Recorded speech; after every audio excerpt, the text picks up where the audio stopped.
உங்களுக்கு இந்த அனுபவம் உண்டான்னு சொல்லி கீழே கமெண்ட் பண்ணுங்க. ஒளிஞ்சு ஒளிஞ்சு குடிச்சிட்டு இருந்த போது கூட சந்தோஷமா தெரிஞ்சுக்கிட்டு இருந்தோம்.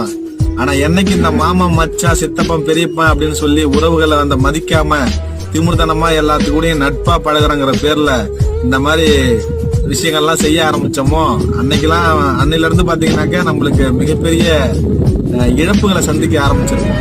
உதாரணத்துக்கு பாத்தீங்கன்னாக்கா இன்னைக்கு நம்ம அவங்க உட்காந்துக்கிட்டு அவங்க கூட உட்காந்து கூத்தடிச்சுக்கிட்டு கும்பலம் அடிச்சுக்கிட்டு குடிய குடிச்சுக்கிட்டு சுத்திட்டு இருக்கும் போது பெருசா ஒண்ணுமே தெரியாது. என்னைக்கு நம்மளுக்கு அது புரிய வரும்னாக்கா பொண்ணு பார்க்க சுத்துவோம் பாத்தீங்களா, அப்ப சுத்தம் பொழுது அந்த பொண்ணுடைய சொந்தக்காரனாக எவனாவது பொண்ணு கட்டின லிங்க்ல வருவாங்க சொந்தக்காரன்னு.